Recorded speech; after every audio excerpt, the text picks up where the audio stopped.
el M-19 le metió candela al edificio y después no lo pudieron controlar.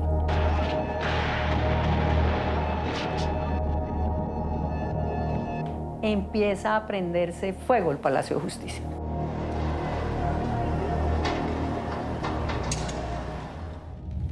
El Palacio de Justicia y la Casa del Florero siempre han estado separados por la carrera séptima. Es un corto recorrido que en la tarde del primer día de la toma muchos de los rescatados recorrieron. Sin embargo, el recuerdo de lo que pasó en ese corto trayecto se convirtió en toda una tragedia para las familias de los desaparecidos que pasaron con vida por esta zona, pero que nunca regresaron a casa. La Fiscalía habla de al menos 16 personas desaparecidas en la actualidad. 4:30 de la tarde entra Frasica, hoy general de la República. Frasica saca a las personas que están en la biblioteca, pero ya empieza el fuego. Y usted se da cuenta cómo ingresan, la biblioteca era en el primer piso, cómo ingresa el grupo de Frasica a rescatar supuestamente a las personas que estaban en Palacio, pero el fuego fue provocado por un error y una equivocación en el envío de un rocket. Estábamos allá cuando estábamos acostados, cuando la humarada, no se veía nada. Nosotros salimos todos tiznados de la humarada tan berraca que había. Al fondo queda la biblioteca, entonces le metieron candela y los expedientes todo lo quemaron, entonces salimos todos.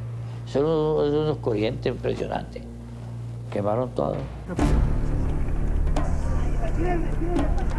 Los organismos del Estado los cogían a cada uno de una mano. Salíamos corriendo a una velocidad impresionante. Pero como disparan de arriba, entonces uno salía y lo arrastraban a uno hasta que salimos a la puerta principal. Salimos, esa imagen de las palomitas volando, la plaza vacía. Plaza vacía y las palomitas. Salimos pegados a la pared, en fila salimos saliendo. Los que estábamos allá acostados íbamos saliendo y una vez a la Casa del Florero. Los miembros de las Fuerzas Armadas y creyeron que éramos guerrilleros. Entonces nos hicieron que nos levantaran las manos, nos levantamos las manos y ya un coronel, alumno mío, se dio cuenta que yo estaba ahí y entonces nos patrullaron y nos sacaron del edificio. Llegamos a la Casa del Florero y nunca se me olvida, unos para acá, otros para allá. Unos para acá, otros para acá. Los militares ya sabían qué hacer con nosotros, ¿cierto? O sea, el caso mío, que era Orlando Rechea, el nombre del padre, de la mamá, de los hermanos, los hijos, todo en 15 minutos, porque ellos ya sabían lo que iban a hacer con nosotros, los más jóvenes que estábamos allá. Porque ellos, con el tiempo, con tremenda anticipación, habían hecho un estudio de los empleados. Decían que yo era guerrillero porque era del Cauca, que me habían visto también la toma de Corinto. Yo Corinto nunca estuve por allá.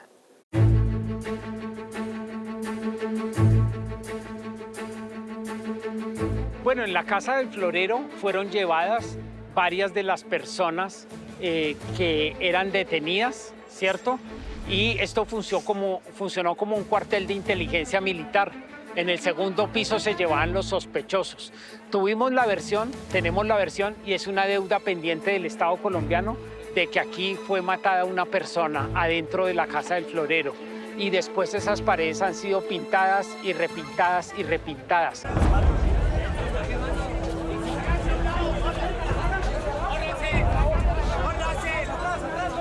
Cuando nosotros llegamos a la Casa del Florero, me pidieron la documentación, yo quedé indocumentado.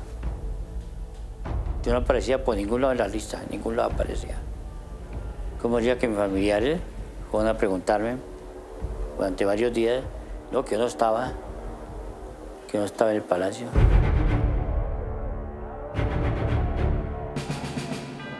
La Brigada 13 tenía el control operativo por mandato del Plan Tricolor. O sea, esto no es nada improvisado. La Brigada 13 tenía un puesto avanzado de mando en la Casa del Museo del Florero. Había un control y un cordón de seguridad que llevaba a todas las personas que salían del Palacio de Justicia a la Casa del Museo del Florero. Pero la Casa del Museo del Florero era un centro en donde ya había sospechosos y ya había personas que habían sido denominadas sospechosas. Ustedes recordarán la historia de Eduardo Matson, Yolanda Santo Domingo, incluso Irma Franco Pineda. Tenemos declaraciones en donde ellos son llevados al segundo piso, muchos de ellos. Orlando Quijano, Orlando Arrechea, Jairo, o sea, todas las personas que se consideraban que podían tener alguna relación con la toma del palacio, las apartaban y las manejaban con un trato diferencial. Esta es mi hermana, en este momento va saliendo a hombros de este soldado que la lleva con destino a la Casa del Florero, sale del Palacio de Justicia. Aquí creo que es la clave, que es media cuadra, una cuadrita, y ahí para mí es como el camino infinito, que salen del Palacio de Justicia la gente, los rehenes, y llegan aquí. Los recibimos aquí en la Casa del Florero. Yo creo que esta es la clave de solo cruzar la séptima para los familiares que vieron salir vivos de acá. Eso para mí, esta es la clave, esta es la historia del Palacio de Justicia, los que salieron vivos y los que desaparecieron.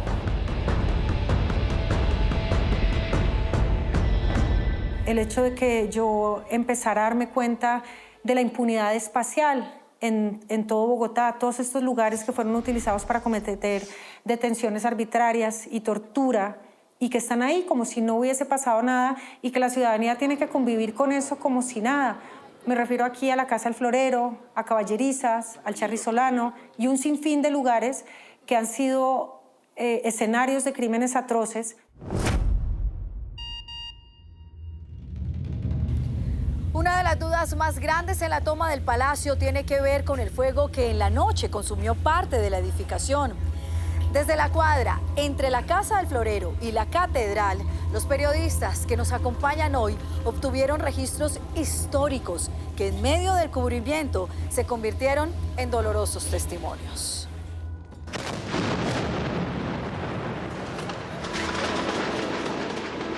Ya aquí recuerdo que ya la noche fue terror, el remate, pues yo la verdad nunca me imaginé que el palacio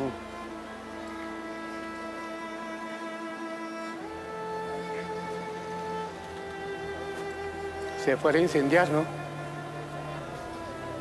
Muy duro. Cuando llega la noche es cuando ya se arma el incendio, que fue 8 o 9 de la noche, que empieza a incendiarse el palacio, y la imagen es tan impresionante que todo el edificio ardiendo y todos dijimos, ¿esto se acabó? No hay manera de que nadie sobreviva.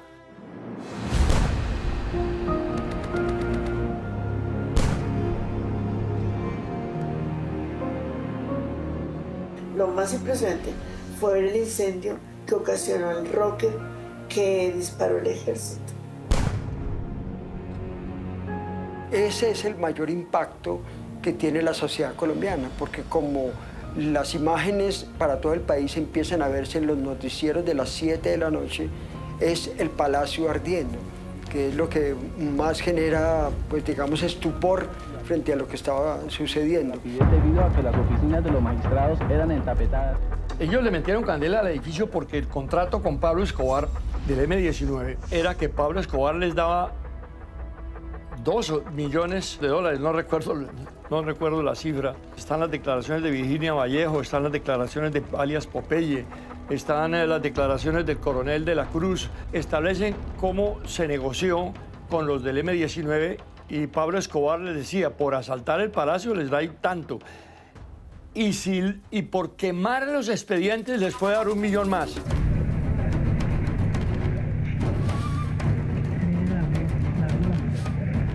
Siempre han dicho que el incendio fue causado por la guerrilla.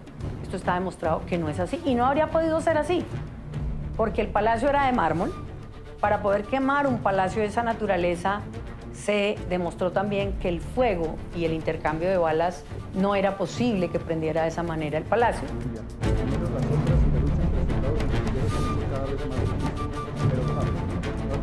El disparo del mortero lo conocemos por televisión. Es un mortero que se dispara desde esta parte suroccidental y llega al baño entre el tercero y cuarto piso.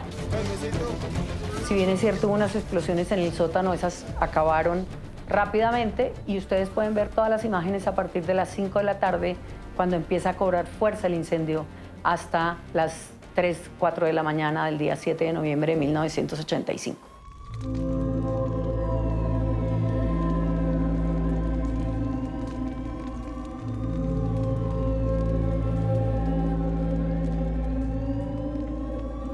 Y cuando llego ya de noche, yo dije, yo tengo que hacer una panorámica de el palacio en llamas, ¿sí me explico? O sea, terrible de ver, eso no puede estar sucediendo, pero tengo que lograr esa foto.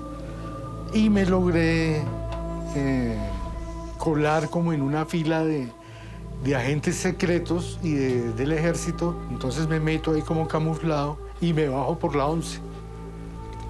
Y en ese edificio le pedí permiso a los porteros de la época. No sé qué les dije, pero no me acuerdo, pero me dejaron subir. Suba hasta el último piso. Y ahí logré desde el último piso la foto del edificio en llamas, del palacio en llamas.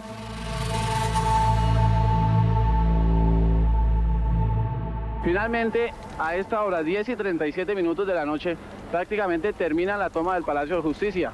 El edificio es consumido totalmente por las llamas. Es más, incluso la presentación que yo hago es equivocada porque yo digo que con el incendio se acaba la toma. Mentira.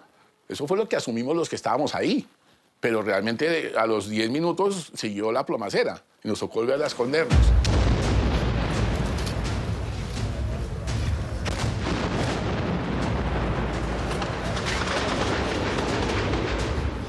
Sin embargo, lo que se podía ver a medias, porque como la ministra de Comunicaciones, Noemí Sanín, decidió poner partidos de fútbol y fue como tan intermitente lo que se podía ver.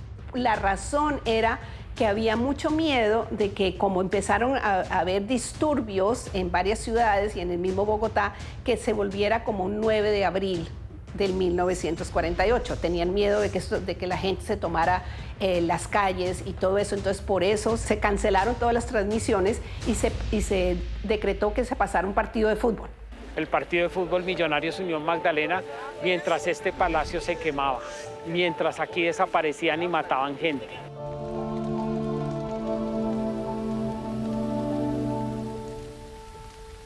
Entonces, medianamente veíamos también por tener las niñas ahí. Entonces, yo me fui para donde mis suegros, que vivían ahí cerca, y con mi suegra empezamos a ver y a escuchar.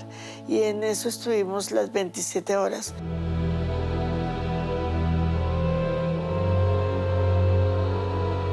El segundo día fue un poco más de lo mismo. Siguen disparando. Amanece el jueves, 7 de noviembre, y el operativo no ha terminado todavía, porque siguen disparando. Todos seguimos de largo.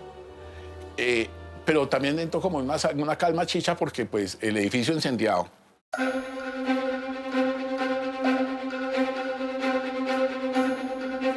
Como que fue como que esperar el desenlace de la cosa, que tampoco fue tan temprano. Pero resulta que en un baño había todavía guerrilleros y había rehenes. Y la fuerza pública no sabía muy bien dónde era que estaban, entre otras cosas, porque esos baños de ese palacio estaban entre los pisos. Los baños estaban entre el cuarto y el tercero y el segundo, como en un mezanín. Pues allá fueron a parar 60 personas, que fueron los últimos rehenes y los últimos guerrilleros.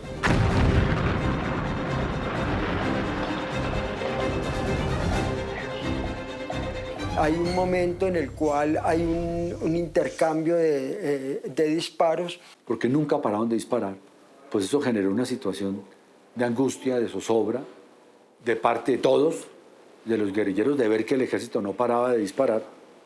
Y entonces lo que hacen es utilizar a los magistrados como carne de cañón y protegerse con los magistrados. Un intento de negociación, el magistrado Hernando Tapias Rocha sale del baño por un acuerdo, baja los primeros pisos. Para que contacte a la Cruz Roja e informe que todavía hay rehenes, que todavía hay magistrados y que cese el fuego, insistían en que parara el fuego. Pero luego viene una intervención de la fuerza pública y empiezan a disparar el tanque contra los baños. Siga para la isla R. Entiendo que no han llegado los de la Cruz Roja. Por consiguiente, estamos con toda la libertad de operación y jugando contra el tiempo. Por favor, apurar a consolidar y acabar con todo y consolidar el objetivo, siga. Había cierto afán de las fuerzas militares por terminar la operación y es lo que produce el desenlace del baño del cuarto piso. Pues todos los ocupantes del M-19 murieron, los magistrados, la gran mayoría murieron, y otra cantidad de civiles, porque fueron más de 100 muertos.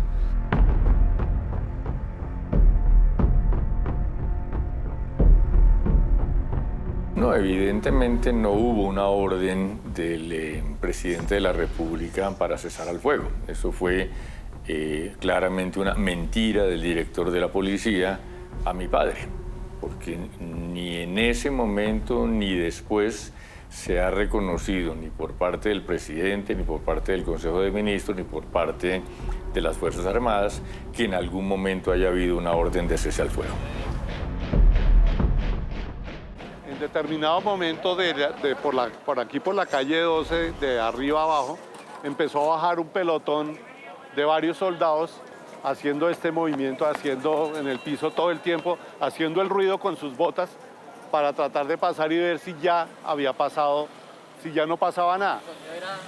Pero justo en el momento en que ellos van caminando por acá, dentro del palacio lanzan una granada y se siente, y fue muy ensordecedor y todos nos tuvimos que tirar al piso. El susto fue grande y se dieron cuenta que todavía la toma persistía.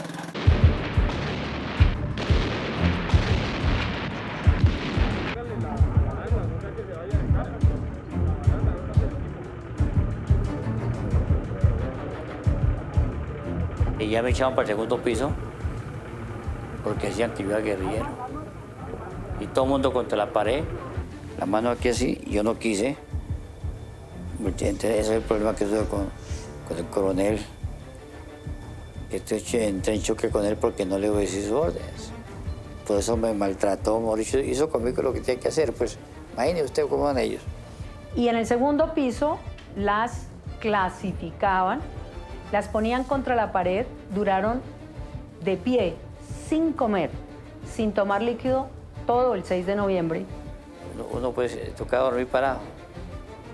Estando pues en el trajín, el coge, después de tantos golpes, tantas amenazas, tantos atropellos, a mí lo que me salvó fue una tarjetica que yo tenía el coronel Luis Carlos Saoni, que era mi paisano, y de Santander de Quilichao.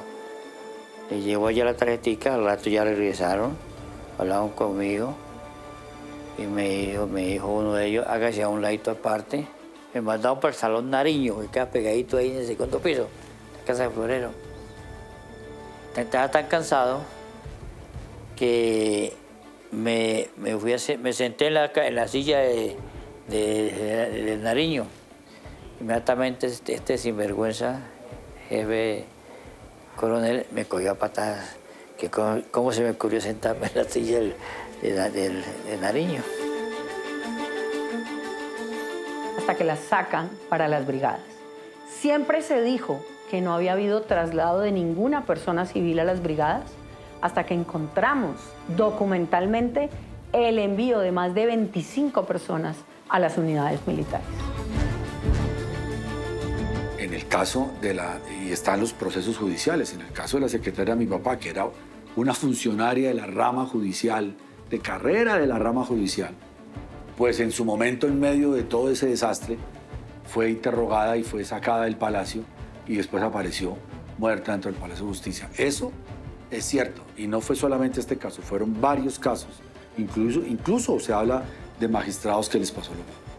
Nos pasaron la séptima al frente del cantón, al frente de Teatro Patria, donde quedan las caballerizas.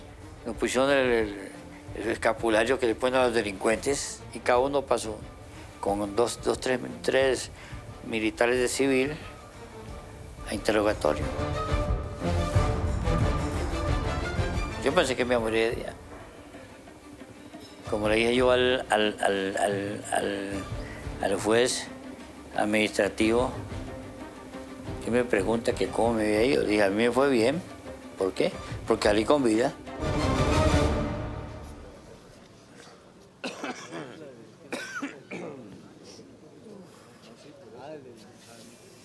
Pero al final como que sí, terminó la toma, esperar a ver qué quedó y cuál es el balance. Cuando termina el operativo, una de las órdenes es lavar el palacio. Como había bomberos, y los bomberos lo dijeron en el proceso, que habían recibido la orden de lavar el palacio. Y empezaron a lavar el palacio. Después del incendio, ¿no? Lavaron.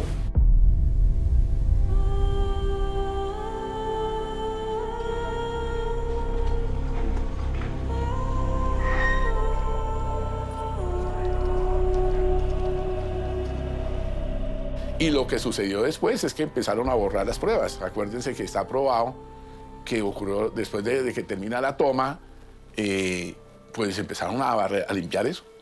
Me asomé al Consejo de Ministros, miré la puerta, vi que estaba cerrada y abrí la puerta y de sopetazo, así, ¡pum!, Belisario Betancur de frente a mí. Y me dice, ¿qué ha pasado? ¿Qué pasó? ¿Te puedes imaginar cómo es posible que él me dijera qué ha pasado cuando todas las emisoras, todo el mundo, todos estaban diciendo lo que había pasado? Y yo le dije, ya acabó todo, presidente, ya están saliendo. Y me dice, ¿y el presidente de la Corte Suprema? Dije, está muerto. Y él se agarró la cabeza en un momento que yo creo que fue el momento más crítico de su vida. Y no puede ser, como no puede ser, no puede ser, no puede ser. RCN ha logrado confirmar oficialmente lo siguiente.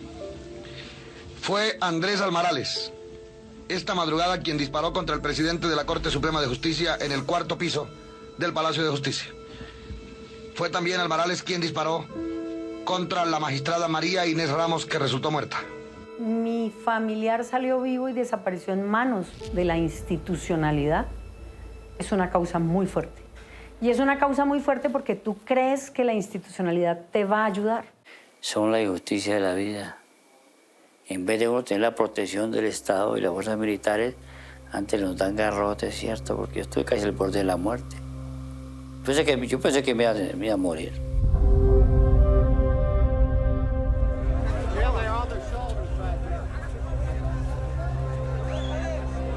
Como a partir de las 2:17 de la tarde, en ese grupo sale mi papá. Había una periodista que cubría Congreso y las altas cortes. Entonces ya conocía a los magistrados y ella lo ve salir, lo reconoce igual que a otros y ella es la que le avisa a mi mamá y le dice que lo vio salir herido, pero que estaba vivo. Salió vivo del Palacio de Justicia y Carlos Horacio Urán apareció muerto. Y lo particular de Carlos Horacio Urán es que apareció muerto con un tiro de gracia y apareció en un cuarto que denominaron, en particular un coronel que yo conocía muy bien, como el cuarto de los guerrilleros, donde estaba Andrés Almarales, donde estaba una magistrada, donde estaban varias personas que murieron en el baño el día 7 de noviembre de 1985.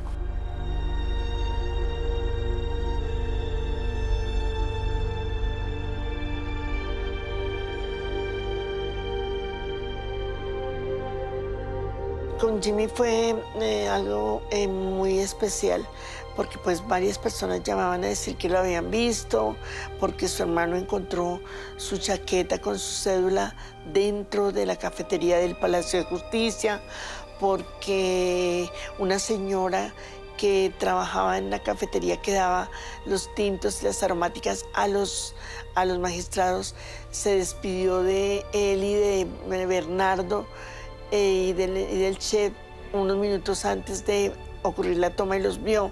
Mi papá ingresa y encuentra su cédula, encuentra el paraguas y encuentra la caja de la cafetería tiroteada. y curiosamente es el único sitio del Palacio de Justicia donde no ocurre incendio ni nada. Es que mi cuñado pertenecía a una entidad del Estado hasta que cerca de las 3:30 de la tarde nos llamó y nos dijo esto terminó y yo ya entré al Palacio y ahí en la cafetería no ocurrió nada. Entonces ahí fue cuando mis suegros y yo decidimos irnos desde Soacha hasta el Palacio de Justicia y ahí empieza la búsqueda. Entonces para mí era seguro que él estaba ahí porque nosotros durante muchísimo tiempo, casi y todavía aún, siguen diciendo que nuestros familiares no estaban dentro del palacio y nos tocó conseguir esas pruebas. Pero yo no logré verlo salir en ningún video. Sin embargo, para mí era desaparecido porque nunca lo había encontrado, por todas estas llamadas que recibía, porque nunca llegó, porque lo busqué 8 días seguidos en medicina legal sin dormir. Estuve todos los 8 días en medicina legal esperando que él regresara. No, todos son los mismos que han estado desde el domingo. ¿Sargento? Las mismas personas, calcinados, totalmente irreconocibles, sin cabeza, sin brazos, casi nada.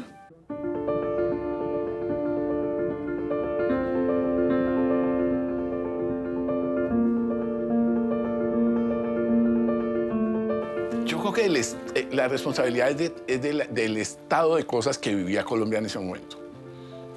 Es decir, unos señores del M-19 queriendo imponer su ideología, entre comillas, unos señores militares ofendidísimos por lo que los guerrilleros del M-19 han hecho en los últimos años atrás, y unos hechos que mostraban que estos señores del M-19 querían poner al Estado, ni siquiera al gobierno, al Estado contra la pared, haciéndole un juicio al presidente.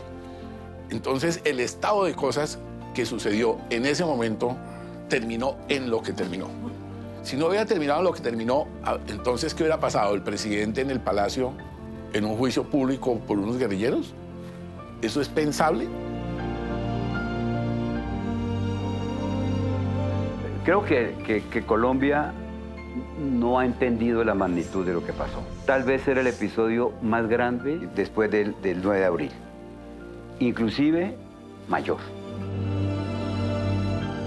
Además que es la memoria la que nos dota de identidad, y si no tenemos la memoria, una memoria de lo que nos sucede y de dónde venimos, claro, tenemos una identidad fracturada. Pudimos sacar a los hijos adelante. Pudimos sacar las niñas de todo este dolor que fue tan duro. Y nada, aquí estoy por ti, siempre lo he dicho. Esa búsqueda y esa lucha que nosotros hemos llevado, porque no hemos descansado un solo día, lo que se sabe a hoy, los pocos asomos de justicia, son gracias a los desaparecidos. Entonces les digo que no temamos, que hay que luchar. Como sociedad entendamos y por qué tenemos que sentir que esto nos concierne, que no es un asunto solamente de unas víctimas por allá, que no es un asunto que pasó hace 40 años, sino que eso tiene un continuum hasta hoy. Lo que pasó hace 40 años tuvo un efecto en toda la sociedad. Todos los procesos judiciales se vieron bloqueados. Se dio luz verde para que se siguieran cometiendo crímenes posteriormente. Se doblegó a la justicia.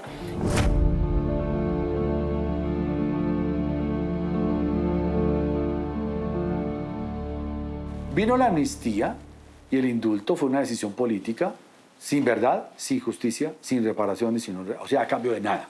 ¿Listo? Les entregaron el indulto y la amnistía a cambio de nada. Hoy en día están las decisiones de los jueces en donde a los que imputaron en su momento por homicidio y que fueron la cúpula del M-19, incluido en su momento miembro del M-19, el doctor Gustavo Petro. Lo mismo que les dije desde el comienzo, a mí no me odien, que yo lo único que hice fue rescatar gente.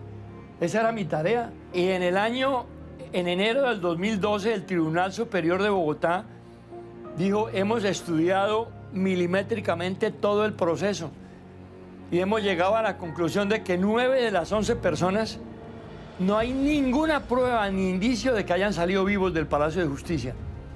Por tanto, me retiraron la acusación sobre 9 personas. A los 8 días tocó ir atrás a trabajar común y corriente. En Colombia o mejor, en Macondo, el tiempo gira en redondo.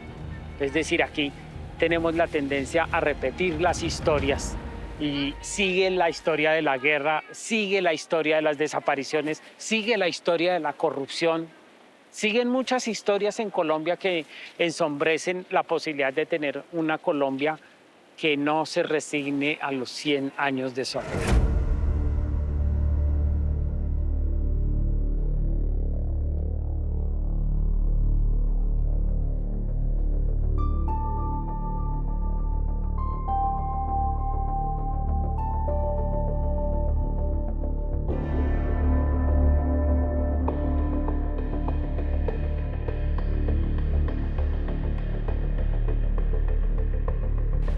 Nos acaban de informar desde la base del Cerro Gualí, Carlos Arturo Osorio, nuestro técnico, que todo apunta a que el volcán Nevado del Ruiz hizo erupción. Una semana después, y cuando todavía estábamos en las secuelas de lo que ha pasado en Palacio. Pasa la tragedia de Armero y esa misma noche cogemos un carro con el periodista y nos vamos para cubrir otra tragedia, porque es otra tragedia.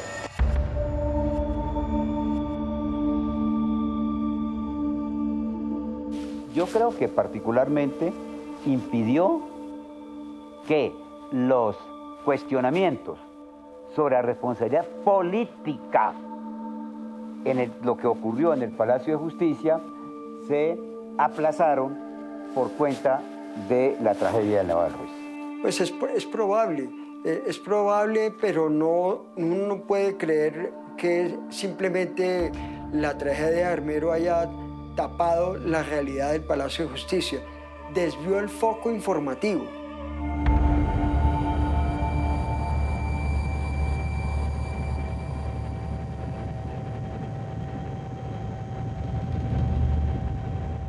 Por lo que pasó durante la toma y las horas posteriores, 8 integrantes del M-19 fueron condenados. 17 miembros de la fuerza pública fueron procesados. En 2014, la Corte Interamericana de Derechos Humanos condenó al Estado por su responsabilidad. Se habla de al menos 100 muertos y al día de hoy, 16 desaparecidos. Cuando muchas familias aún seguían buscando a sus seres queridos desaparecidos, el país tuvo que voltear a mirar hacia Armero. Muchos de los periodistas que estuvieron tras la noticia aquí en Palacio pasaron del fuego al lodo en la semana quizá más dolorosa de la historia nacional.